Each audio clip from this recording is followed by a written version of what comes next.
Guys, ये है topic. बात करते हैं व्हाट इज़ लेजर। लेजर क्या है? तो लेजर में डेफिनेशन देखिए। Laser is a device that produce a controlled ray of very powerful light that can be used as a tool. अर्थात लेजर एक डिवाइस होता है, ठीक है, जो produce controlled ray of powerful light. एक पावरफुल लाइट की कंट्रोल्ड रे एक रे को प्रोड्यूस करता है, पर उस रे का use that can be used a tool, एक टूल के रूप में उपयोग किया जाता है। Okay, now the full name of laser. Full name हम बात करेंगे लेजर की, तो light amplification by stimulated emission of radiations, क्योंकि ये लेजर का फुल नेम होता है। देन थर्ड हम बात करें प्रॉपर्टी ऑफ लेजर, तो there are 4 types property of laser. पहली मोनोक्रोमेसिटी। मोनो का मतलब ही होता है सिंगल, क्रोमोसिटी जो उसके अंदर की खासियत हो। तो क्या है? Single frequency and wavelength. Mono मतलब सिंगल होता है, इसमें सिंगल चीज़ आएंगी, जैसे single frequency and single wavelength, ये इसकी प्रॉपर्टी हो जाए। सेकंड, डायरेक्टरी, सिंगल डायरेक्शन, और ओबियसली आपने देखा भी होगा लेजर एक सीधी रेखा में जाती है। Intensity, third point, high intensity, मतलब उसकी चमक उसकी बहुत ज़्यादा होती है, मतलब दूर से बहुत दिखाई देती है वो। कोहेरेंस, कोहेरेंस मतलब होता है constant type. Phase, frequency and wavelength are constant.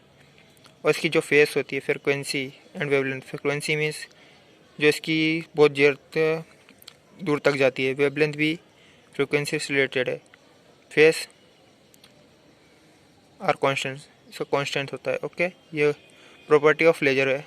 Now बात करें हम यूजेस ऑफ लेजर कि लेजर का यूज़ कहाँ कहाँ होता है, तो हम देखिए वेरियस जगह होता है, फिर मैंने 5 ही लिखे हैं। तो फर्स्ट पॉइंट है in the medical field.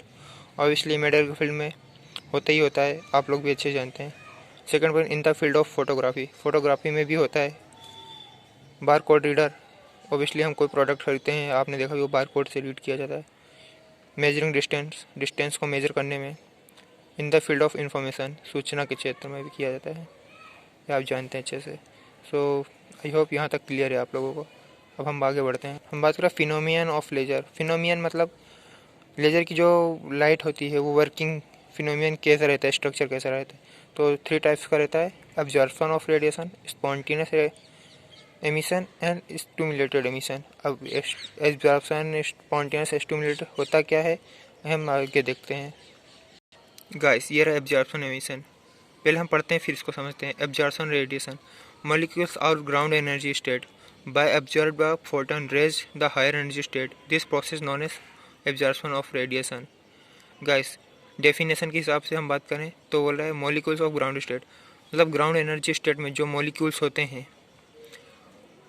Are absorbing a photon, उन वो फोटोन को एब्जॉर्ब कर लेते हैं एंड हायर एनर्जी स्टेट पर हो जाते हैं।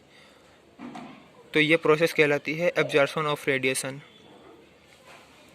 सेकेंड हम बात करें स्पॉन्टेनियस एमिशन। स्पॉन्टेनियस एमिशन ठीक उसके उल्टा। कैसे? Molecules of higher energy state jump down the ground energy state, this process known as. इसका डायग्राम हम समझते हैं।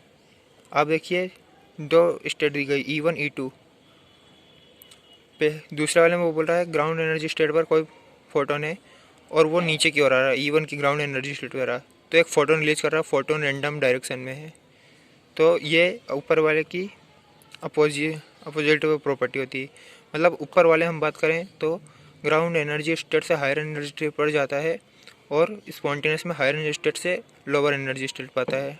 ठीक है, आई होप क्लियर।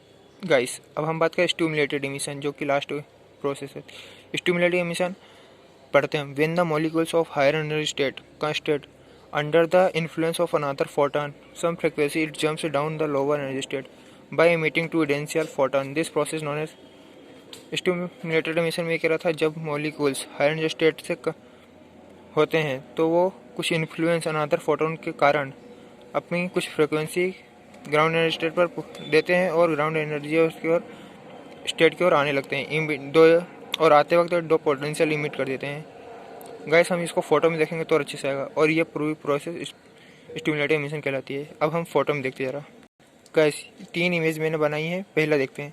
पहला, जब E2 पर कोई मॉलिक्यूल्स था यानी हायर एनर्जी स्टेट पर था, उस पर हमने Hμ का एक एडिशन फोटोन लगाया तो वो वहाँ से चलना शुरू हुआ। फिर हम सेकेंड डायग्राम में देखें, वो आधी दूर पर आ गया Hμ आधी रिलीज़ कर दी उसने और E1 पर आ गया। हम थर्ड की बात करें तो थर्ड में पूरी तरह से वो E1 पर आ गया E2 से, बाकी 2 पोटेंशियल रिमूव कर दिए या इमिट कर दिए। ओके गाइस, यहाँ तक है। आप यहाँ पढ़ लीजिए before emitting, during emitting, after emitting. Guys ये इसका फॉर्मूला होता है E2 माइनस E1 करेंगे यानी डेल्टी माइनस एच म्यू, तो जो भी इसका आंसर रहेगा वो आ जाएगा। ओके गाइस, होप यहाँ तक आपको समझ में आया होगा। अगर समझ में आया हो तो मेरे चैनल को सब्सक्राइब करिए, लाइक शेयर करिए, ताकि आने वाली नोटिफिकेशन आपको मिलती रहे।